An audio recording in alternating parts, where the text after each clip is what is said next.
Well, hey, welcome back. It's been a little while, but welcome back to Zach Talks Hawks. As you can see, there's a reason why I haven't been posting the last 2 weeks here on YouTube.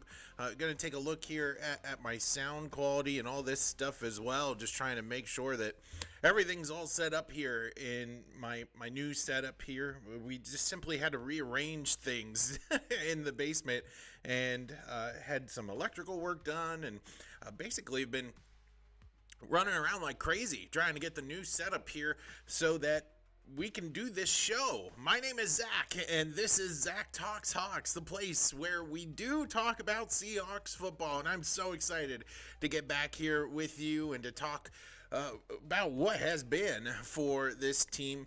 This is going to be our Week 7 preview show for the Seattle Seahawks and the rest of the NFL as we take a look into our predictions for this week.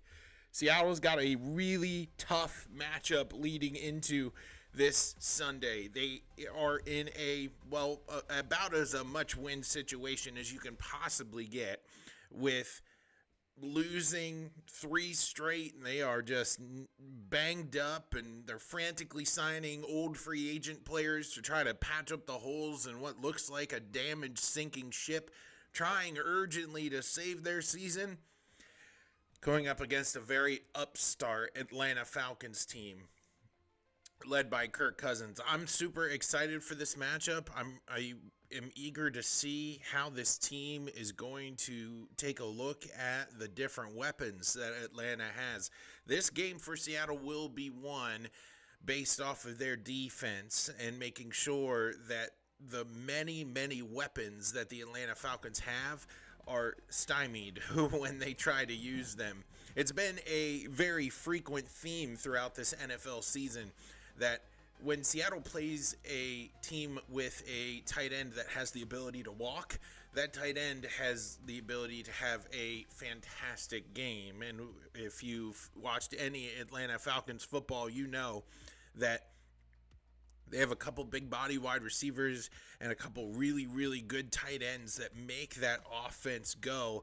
And Kirk Cousins is the kind of quarterback where if he gets started early, Atlanta can burn you very quickly. Now, Kirk didn't look very great last week against the Carolina Panthers. And granted, you don't have to look great to beat Carolina, but in knowing Kirk Cousins' play style, he's definitely the kind of quarterback that if you grant him time, he's going to be able to carve up any secondary he faces.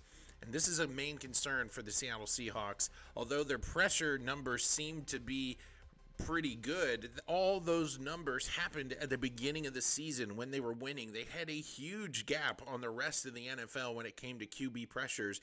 And lately in the last 3 weeks, those numbers have started to dwindle away, partially due to injury, but partially due to scheme. And we're not seeing the kind of pressure on the quarterback that we've been used to seeing as Seattle Seahawks fans. And Kirk's the kind of guy that once he gets rolling, it's hard to stop him. This is a fascinating matchup if you're just a fan of football, because you have a awesome Atlanta offense going against a Seahawks defense that has all the potential in the world, but are they going to be able to step up when the lights are bright? This is as much of a must-win game for Seattle as you will find.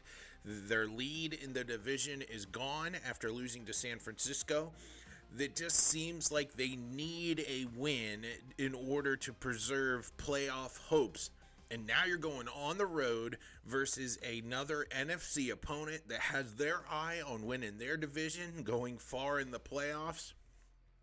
Tons of weapons on both sides of the football. It's going to be tough. I think that this matchup is one where if you're just overall a football fan, you're going to tune in simply to see, all right, how is this game going to unfold? And you're going to tell by the first quarter and some change who's going to win this game. If Kirk starts slow and for some reason, by the grace of God, the run game for Atlanta is slow. They're starting to use Bijan Robinson closer now into the red zone, It's like Atlanta, got rid of Arthur Smith and looked around and was like, wow, we actually have a ton of weapons here on this football team. We should probably use them where they matter most.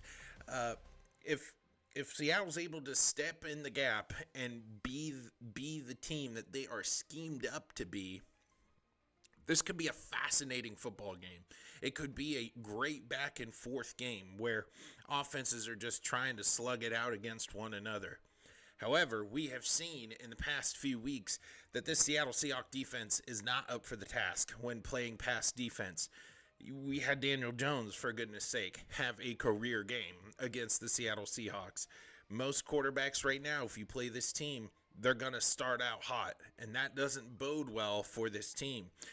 This squad is going to have to come up with a defensive takeaway early. They're going to have a big impact play. Last week we saw Laviska Shenault return a kickoff for a touchdown shortly after he fumbled a kickoff. But it might take something like that, right? A big hit on Kirk Cousins forcing a fumble or a punt return for a touchdown. Something fluky to get this team going early on in the football game. And that will bode well for Seattle. Atlanta's not really the greatest team when they get punched in the mouth early. And Seattle absolutely has to do that in order to win this matchup. I take a look at my predictions for this week when it comes to Atlanta. I gotta. This is the first time in this channel where I'm sort of hoping against hope. I'm gonna pick Seattle to win. I think that this is as much of a must-win game as you're gonna find in the early Mike McDonald era. I know that the leadership on this team is up for the task, and I'm really hanging my hat on a big play early, a fluky play, something to get Atlanta reeling early in the first or right away in the second quarter, where the tides turn and Seattle's able to play with a lead and is able to keep Atlanta at bay. But watch out, if that doesn't happen, you're going to find yourself in another boat race against a team that has a high-powered offense and an opportunistic defense, and it could very well wind up in a matchup where Seattle winds up losing by 17. But I'm gonna hang my hat on the fact that Seattle's gonna get that one play. It's gonna be a very close game. My prediction for this week is Seattle's gonna win in a very, very good football game, 24-21. And these teams are going to go back and forth. If you are a football fan, this is a game to really tune into. And you're going to get a clue over how it's going to turn out within a quarter and some change. If Kirk starts early, that's a big problem for Seattle. But I'm hoping against hope that Seattle gets a big play early and they're able to sneak out of Atlanta with a win.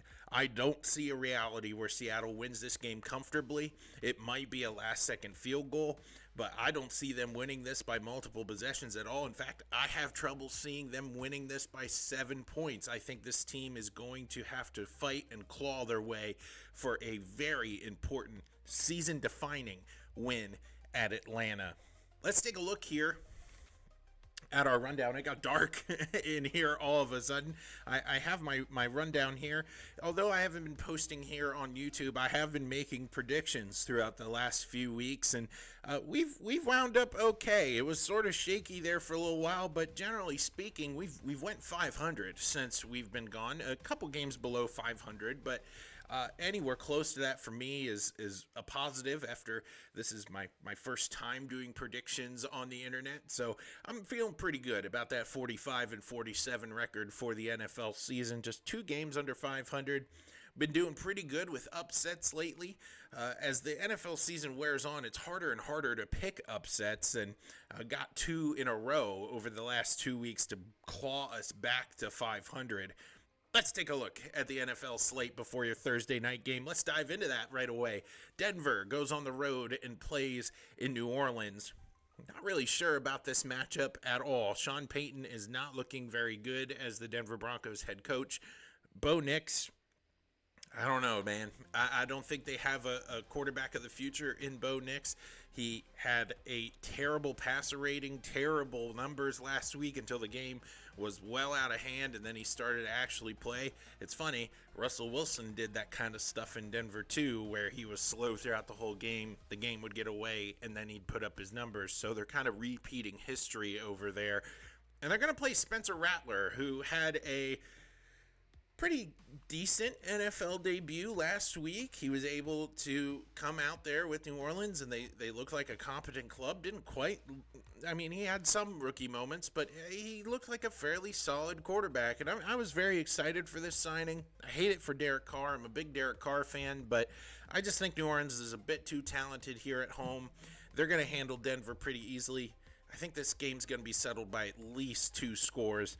New Orleans gets the win on Thursday night. Your next matchup is actually my upset of the week, and it's really only an upset because of the records. Traditionally speaking, this isn't one that I would pick for an upset of the week. But Detroit, going on the road to play the Minnesota Vikings, I think the dream stops for Minnesota this week. It's over for the Minnesota Vikings. I don't think their dream season's done or anything like that. I think they're going to be a formidable opponent in the North. I think they're going to be trying to win the division even with Sam Darnold. But man, Detroit looked so good last week on the road versus Dallas. They were doing everything. They were making offensive linemen score touchdowns, for goodness sake. I just don't think Minnesota has it in them to stop this high-powered Detroit offense. When Jared Goff gets going, he's kind of like Kirk Cousins. He's very feisty, and it's hard to put him down when he's going early. So I think this one is going to be my upset of the week. Detroit's going to take this in Minnesota, handing the Vikings their first loss of the NFL season. Miami going on the road playing the Indianapolis Colts. Dear goodness, this is a stinker, isn't it? Miami, of course, rocking without Tua Tagovailoa, and it looks like he is going to come back this NFL season. That's personally not my opinion as the smart thing to do, but here we are. Minnesota. Miami is going to continue to rock with their backup quarterback and hope and pray that they can tread water until Tua comes back. They're going on the road and playing an Indianapolis club that I kind of have to scratch my head with. Joe Flacco the last few weeks he's just been a breath of fresh air for that club. We all know what he did for Cleveland last year. And now the front office is benching him. They're going to bring Anthony Richardson back to play quarterback for the Colts. I don't think this is a smart move. I think that you let Joe play. You let Joe play until he can't win anymore. And then bring in AR. Because this team, although they might be in a weaker division in the NFL, they're not going anywhere. So you develop your quarterback and do it the right way. AR is not going to look very good. He's just really struggled this season at making the most basic of quarterback plays. He can do the miraculous stuff. It's just the basic stuff that he's got problems with, and he's got problems with staying healthy. So I think Miami's going to win this one. If Joe Flacco comes in, who knows? But I'm pretty sure Miami's going to handle this one on the road. Close game. It's going to be a stinker, though. Don't tune in for that one. Miami versus Indy. Miami takes it. Houston goes on the road to the frozen tundra as the fall starts to creep in and Green Bay gets a little bit colder and colder. Yes, this is a big game of the week. I would say that this is one of the games to watch this week. Jordan Love taking on this daunting Houston defense. And then you got C.J. Stroud, who's got that it factor about him, he looks electric all the time. I think Houston, they are on the cusp of being that AFC team that can really go after the Chiefs, and they can really make a solid bid for the Super Bowl. This is one of those games that is going to put the world on notice against a good opponent in Green Bay, that C.J. Stroud's got what it takes to lead the Texans to the Super Bowl. I'm going to pick Houston on the road to beat Green Bay. Philly, in their train wreck. Goodness, they beat the Cleveland Browns last week, and Nick Sirianni is losing his mind, and just a whole bunch of dysfunction there. They're going on the road and playing a divisional opponent in the New York Giants. I know their record doesn't necessarily show it, but the Giants are overachieving this year. They're doing a lot with less, and Daniel Jones is just trying to do his best with a depleted team that just doesn't have a lot of talent from top to bottom. Don't get it twisted. Daniel Jones isn't a great quarterback either, but I think the talent on the Giants, we saw it firsthand as Seahawks fans, is enough to win these kinds of games. I just think Philly's got a big identity problem. If they find it in Saquon Barkley, I do think they win this one pretty handedly. But if the dysfunction continues in Philadelphia, this might be a game where New York, against a divisional opponent, rises to the occasion and says, nope, not today. And that's exactly what I'm going to do. I'm going to pick New York to rise to the occasion and to beat the Philadelphia Eagles at home. Carolina travels to Washington in my mind, a pretty straightforward game. Carolina has not looked very good at all this season. They've had their cool storyline with Andy Dalton, and that's sort of come and gone. They're a little bit more competent now, but dang, the Washington Commanders are just so good. They are now leading the NFC East. What more can you blush over Washington right now? They are such a cool team to watch. They got a rookie quarterback who doesn't play like a rookie. They have high-end talent on the outside with their wide receivers and a very, very strong defense up front. I'm going to pick Washington to win this one handedly. I think Washington wins this by at least 17 at home against Carolina. Aaron Rodgers, and we're going to kind of go a little bit out of order. So now we're going to talk about two Sunday night football games. Aaron Rodgers and Davante Adams, yes, the Jets, not the Packers, are going to play in Pittsburgh on Sunday night.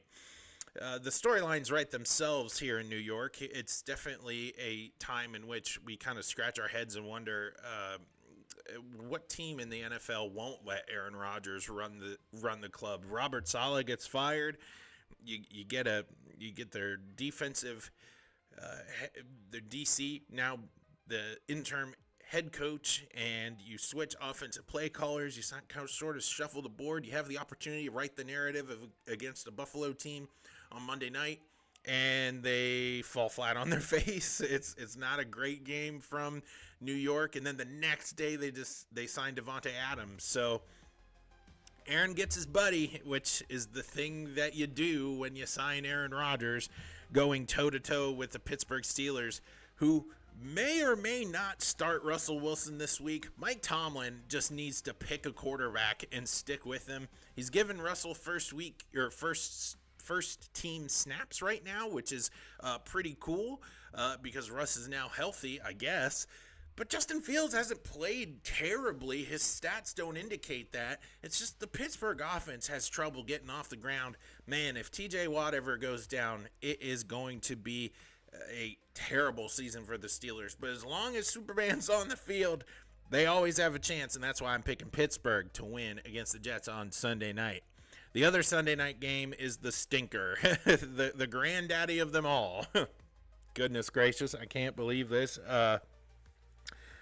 The New England Patriots are going to London to play the Jacksonville Jaguars. Where do you begin? The Jaguars have been underachieving all season long. Trevor Lawrence is starting more and more to look like a draft bust after he receives a huge deal as their franchise quarterback. They are not looking good defensively. Trevor's been struggling all season long. New England now has their rookie quarterback starting with Jacoby Brissett now injured because their offensive line is terrible. You kind of wonder, okay, is Drake May actually going to survive back here throughout the whole season? I don't know. They don't look good up front. It's just going to be a stinker of a game, and I'm just going to pick Jacksonville simply because they've been over across the pond now for 2 weeks. They've sort of settled in. It's a home game for them basically, and New England's got to make the journey. So that's the difference in this game. I got nothing when it comes to this football game because it's not going to be one worth watching. Jacksonville wins versus New England. Moving back up to the Sunday afternoon games rather. Tennessee goes on the road and plays the Buffalo Bills. Now, Buffalo gets a huge, huge win against the Jets last week on Monday Night Football, putting the narrative back on Buffalo. Hey, I think they're actually for real. But I don't think we have a great beat on the Buffalo Bills yet. They're sort of this pendulum of a squad. One week they can look really good, and the other week Josh Allen has statistically the worst game a quarterback has ever played in the NFL, going face-to-face against Mayo Man, Will Levis, and the Tennessee Titans. I don't think Tennessee's got a snowball's chance in you-know-where to go into Buffalo and beat Josh Allen. I'm going to pick Buffalo to win this by 3 scores. This is going to be my blowout of the week if we had a topic for that. Buffalo handles this one very, very well at home. Then you got an AFC North divisional matchup that's pretty intriguing. The Cincinnati Bengals and all of their worries go into Cleveland and play a team that is just disheveled in the Cleveland Browns. It is going to be a matchup that I think that is a must win for both of these teams. Whoever loses this game is out for the rest of the season in terms of playoff talk. Some may say Cleveland's already there, but I think Cleveland's going to be playing with a chip on their shoulder saying, okay, we're already sort of facing the reality that we're not going to be playing for the playoffs this year. We're stuck with Deshaun Watson. We're not going anywhere. We just lost our wide receiver to Buffalo, actually, and our wide receiver 1, and we're sort of preparing for a rebuild, whatever that might look like with Deshaun Watson's contract on that squad. And we're going to go toe-to-toe with our division rival in the Bengals here at home. I think the dog pound counts for something in this game, and you're going to find that Cleveland comes out on top and Joe Burrow and company eliminated from playoff conversation here in Week 7. Hit the panic button if you are a Cincinnati Bengal fan. It's going to be a really interesting time to watch this game and to be able to tune in to see just how hard Cleveland fights to get rid of their foe. Vegas on the road versus the Rams. Another game that I see as a blowout this week. It's pretty straightforward. You're not winning football games with Aiden O'Connell as your quarterback. At least Gardner Minshew gave you a sliver of hope to win football games. I don't believe in Aiden O'Connell at all. The Raiders just look incompetent everywhere. The biggest news for them this past week, Tom Brady becomes a minority owner in the Raiders.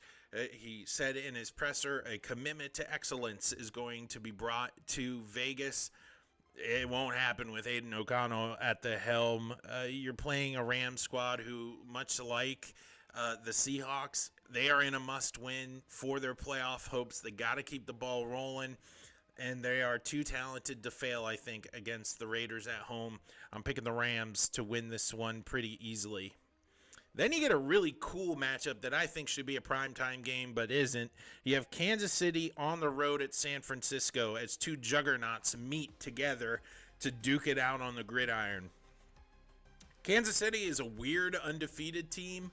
They don't look like they should be an undefeated team. In fact, they're just a few plays away of losing 2 or 3 games this season, playing against San Francisco, who isn't really up for the task when it comes to being healthy, much like any other team in the NFC West right now. All the teams in our division are hurt. All the teams are trying to deal with what it looks like to be super injured pretty early in the season, and I think this is going to be a back and forth game. I think it's going to be a shootout, and I think Patrick Mahomes has got enough in the tank to keep that unbeaten streak alive. Kansas City is going to be the last undefeated team standing as they go toe-to-toe with the 49ers and win on the road. Monday Night Football brings about what I think is going to be a really cool story. Baltimore on the road in Tampa Bay.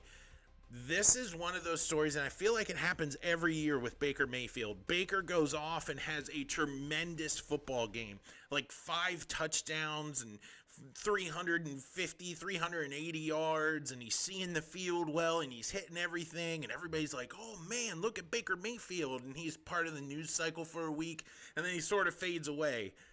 This is the stage to do that if you're Baker Mayfield. Lamar Jackson's not had the best luck in prime time, and I think Baker is ready to have that opportunity put out in front of him where he's going to shine and have a stellar game. He's normally good for one or two of these a year where he's just the best football player of the week. Tampa Bay, I'm picking at home, Monday Night Football, where the lights are bright, for him to have a good day. That's it. That's my predictions for week 7 of the NFL season.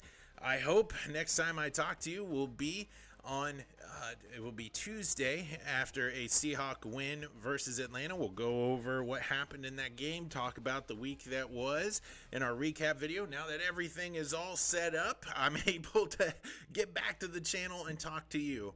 Remember, if you like what you see here, like, comment, and subscribe. I am able to do a live show with Joe Stevens over on his channel, Seahawks Talk with Joe Stevens. That happens every Tuesday night, called Seahawks Coast to Coast.